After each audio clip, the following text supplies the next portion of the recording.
आज 3 साल बाद अपने बेटे की शक्ल देखूंगी। आंखें तरस गई हैं उसे देखने को। हाँ रजिया, मेरी भी। खैर तो है नजीर चाचा, ताले शाले लगा के कहाँ की तैयारी है? शहर जा रहे हैं अपने बेटे के पास। आज ही मालूम हुआ है उसके घर और दफ्तर के पते का। बेटे के पास?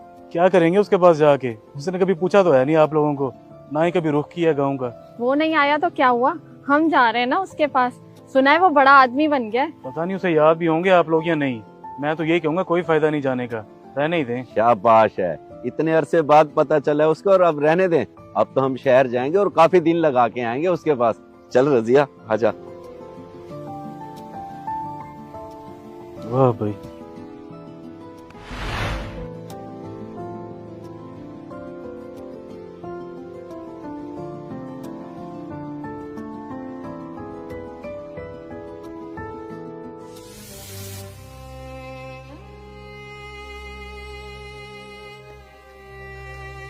यही है बेटे, रिहान नजीर साहब का घर यही है ना? जी जी, साहब का घर तो यही है, मगर वो घर है नहीं। अच्छा, फिर दरवाजे खुलवाओ, हम बैठ जाते हैं अंदर, उसका इंतजार कर लेते हैं। माजरत जनाब, किसी गैर को नहीं बिठा सकते हम, इजाजत नहीं है। साहब जब घर आएंगे तब आ जाना आप लोग। हम गैर नहीं है बेटे, माँ बाप हैं उसके।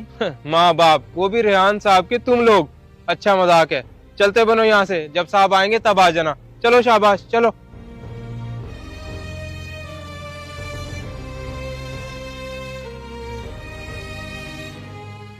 देहाती पेंडू कहीं के, माँ बाप बन रहे थे उनके।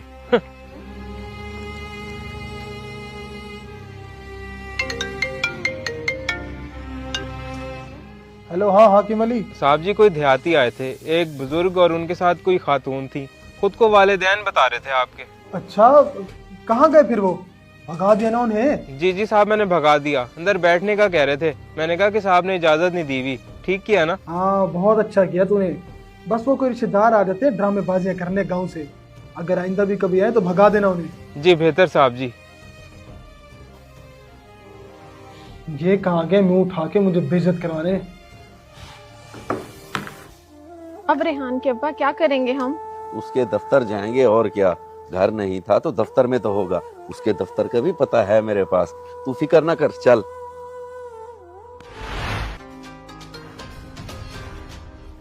सर, नजीर नाम का कोई बंदा है एक औरत के साथ, वो आपका पूछ रहे हैं। ये यहाँ भी पहुंच गए हैं। अच्छा, उनसे कह कि काम से बाहर गया है रेहान, और रिश्तेदार है मेरे दूर परे के। अच्छा सर, लेकिन वो तो बता रहे हैं कि वो माँ बाप हैं आपके। तुझे जितना कहा है उतना ही कर, और किसी के सामने ये बकवास करने की जरूरत नहीं है। जो कुछ उन्होंने कहा है भूल जाओ उसे। जी सर।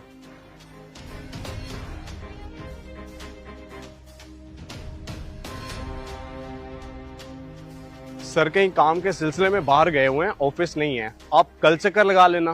कल? ठीक है बेटे। अब क्या करें, गांव वापस चलें? यहाँ कहाँ रहेंगे? ओ पगली, बैठ कर इंतजार करते हैं, वापस तो दफ्तर ही आएगा ना। शाम तक देखते हैं, वरना घर पता कर लेंगे दोबारा। ठीक है जी, चलें।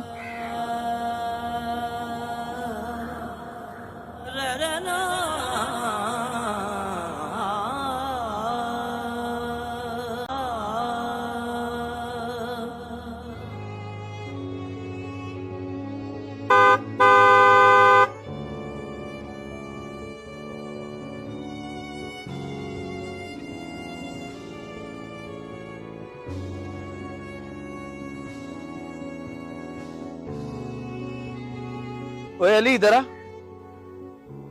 ये देहाती कौन आए बैठे हैं ऑफिस के बाहर? तेरे कोई रिश्तेदार हैं क्या? सर जी नहीं, मेरे तो नहीं है कोई। फिर कौन है ये? सर ये रिहान सर के माँ बाप हैं, गांव से आए हुए हैं। रिहान साहब इन्हें मुंह ही नहीं लगा रहे, और ये बेचारे बैठे उन्हीं का इंतजार कर रहे हैं। सही सही, ठीक है। सलाम बुजुर्गो, रेहान से मिलने आए हैं आप लोग? हाँ जी बेटा, वो कहीं बाहर गया हुआ है काम से। हम घर भी गए थे, वहाँ भी नहीं मिला, और यहाँ दफ्तर में भी नहीं है, इसलिए यहाँ बैठ गए इंतजार करने के लिए। हाँ, हो सकता है कहीं निकला हुआ हो काम से। वैसे आप लोगों को पहले कभी नहीं देखा, इतने अरसे से हम काम कर रहे हैं इकट्ठे। बेटा, हम 3 साल बाद आए हैं बेटे से मिलने।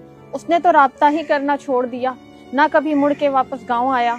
बस फिर पता लगाया उसके घर और दफ्तर का किसी जानने वाले से, तो फौरन चले आए हम उससे मिलने के लिए।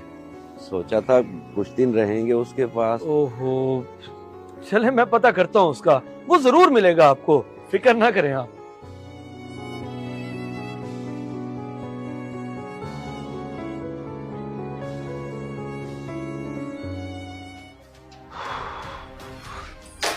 बेचारा बुजुर्ग। क्या हुआ, खैरियत? वो बाहर कोई बुजुर्ग मियाँ बीवी बैठे थे, मर्द बेचारे को हार्ट अटैक हो गया, उन्हें एम्बुलेंस मंगवा के दिया है, पता नहीं बेचारा बचता है कि नहीं। औरत का रो रो के बुरा हाल है। क्या, हार्ट अटैक?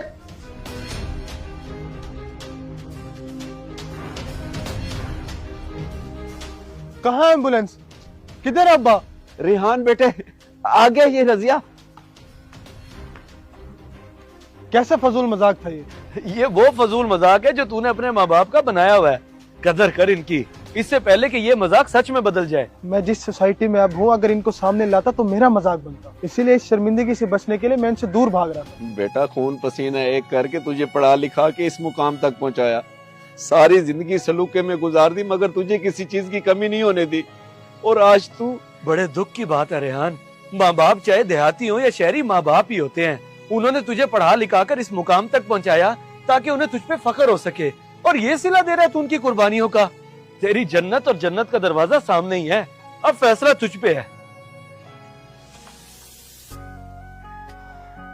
मुझे माफ कर दे अम्मा अब्बा, मैं पता नहीं क्यों ऐसी सोच रख बैठा कि अपनी इज्जत को ज्यादा अजीज समझा, और आप लोगों को। हम समझ सकते हैं बेटा, लेकिन इतने अरसे बाद तुझे देख के सारे गिले शिकवे खत्म हो गए हमारे। कसम से तुझे देख के आंखों को ठंडक मिल गई है। आज अब बाप को गले नहीं लगाएगा।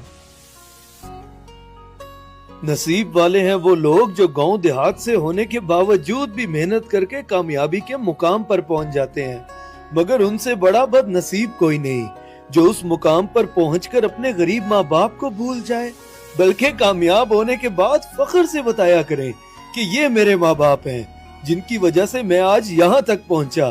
अगर वीडियो पसंद आए तो जरूर